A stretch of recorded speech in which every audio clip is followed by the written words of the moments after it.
ओम नमो भगवते वासुदेवाय। देखिए, आज का जो प्रसंग है यह मोबाइल फोन के कुसंस्कारों के द्वारा जो दुनिया की युवा बच्चों को और युवा पीढ़ी को जो कुसंस्कार सौंपे जा रहे हैं, जिन्हें मोबाइल फोन बड़े तरीके से सौंप रहा है, इसके कारण यह पीढ़ी आधी उम्र भी नहीं जी पाएगी। ये लोग 100 वर्ष का सपना बनकर रह जाएगा इनके लिए आयु का। सुनिए, प्रसंग अति महत्वपूर्ण है। यह प्रसंग सुनकर अपने हृदय में रखने लायक है। एक बार एक बड़ा साधु सन्यासी, बहुत ही तपस्वी था। उसे आश्रम में शिक्षा के उद्देश्य से एक दंपति ने अपना एक छोटा सा बच्चा भीख में दे दिया कि हमारे बच्चे को संत जी आप आश्रम में रखकर एक संस्कारित बच्चा बना दें। बस इतना कहना था। संत जी उसे बड़े प्यार से अपने आश्रम में ले गए और वहां संस्कार की उसे विद्या देकर संस्कारी बनाना शुरू कर दिया।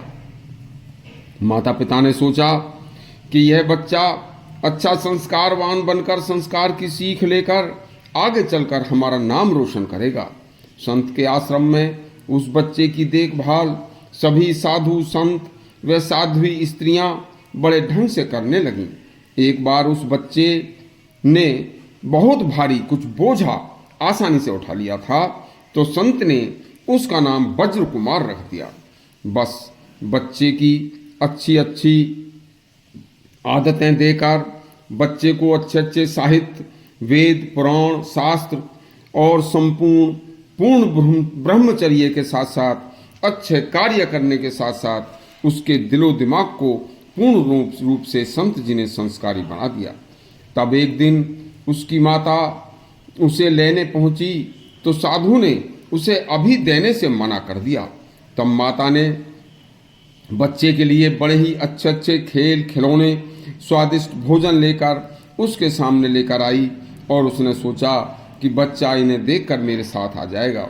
लेकिन उस बच्चे ने एक भी उनके खिलौनों को और उनके स्वादिष्ट पकवानों को न देखकर अपने आश्रम का बना हुआ जो भी रूखा सूखा भोजन था उसे खाना उचित समझा। और तब वह बालक एक दिन पूर्ण शिक्षा प्राप्त करने के बाद एक बहुत बड़ा प्रसिद्ध आचार्य बना, जिसका नाम देश तथा दुनिया में फैल गया और 150 वर्ष की आयु के पश्चात स्वस्थ जीवन जीकर संसार को बहुत कुछ देकर संसार से गया। उसका नाम संत रामेश्वर था, जिसने अनेक ग्रंथों का भी निर्माण किया। लेकिन आज मोबाइल फोन में भरी गंदगी बच्चों को कुसंस्कार दे रही है। युवा पीढ़ी उसे देख देख कर संस्कार विहीन होती चली जा रही है तथा ब्रह्मचर्य, जो कि 25 वर्ष तक की आयु तक अति आवश्यक था और शरीर को पुष्ट बनाने के लिए भी अति आवश्यक था, उस ब्रह्मचर्य को युवा पीढ़ी युवा होने से पहले ही 10 और 12 साल के लड़के लड़कियां नष्ट करने में लग गए हैं तथा मोबाइल फोन में देख देख कर अति कम उम्र के बच्चे अपरिपक्व सेक्स सीखकर दुर्दांत कार्य सीख रहे हैं तथा मोबाइल में देख देख कर दुष्कर्म करना सीख रहे हैं।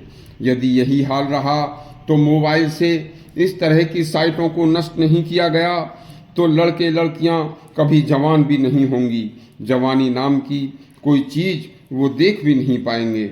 बचपन सीधे बुढ़ापे में प्रवेश करेगा। इतनी गलत बातें व गंदी चीजें मोबाइल में डालकर देखिए, कुछ लोगों को दशमलव में लाभ, आर्थिक लाभ हो सकता है, लेकिन नुकसान समस्त संसार के बचपन और युवा पीढ़ी को हो रहा है। कितने ही रेप केस अखबारों में पढ़ते हैं। जब अपराधी से पूछा जाता है तो बताता है कि मैंने यह दुष्कर्म को कृत्य मोबाइल से सीखा था। जब हमें मालूम है कि हमारे बच्चे इन बुरी बुरी गंदी आदतों को मोबाइल से सीख रहे हैं, तो सभी सरकारों को चाहिए कि इन सभी गंदी व बुरी साइटों को मोबाइलों से तुरंत हटा दें। यदि यह नहीं हटाई गई तो संसार में युवा पीढ़ी व बच्चे ऐसे ऐसे रोगों के शिकार हो जाएंगे कि उनका इलाज भी संभव नहीं होगा और संसार दुखों से भर जाएगा। और यह सभी दुख केवल मोबाइल में भरी गंदगी के कारण होंगे। अभी समय है, समय रहते यदि सरकारों ने ऐसा न सोचा, केवल अच्छी ही बातों को मोबाइल में रहनी चाहिए, इस पीढ़ी को आगे वाली इस पीढ़ी की जो आयु है वह यदि इसी तरह चलता रहा तो केवल 50 वर्ष रह जाएगी, 100 वर्ष तो केवल सपना बनकर रह जाएगा। देखिए, आज की इस कहानी इस मोड़ पर है कि हमारा ध्यान यदि इधर नहीं गया तो आगे चलकर संस्कार नाम की कोई चीज़ नहीं बचेगी। यदि आपको हमारी यह प्रसंग अच्छा लगा हो तो हमारे चैनल को सब्सक्राइब करें और घंटी अवश्य दबाएं। धन्यवाद।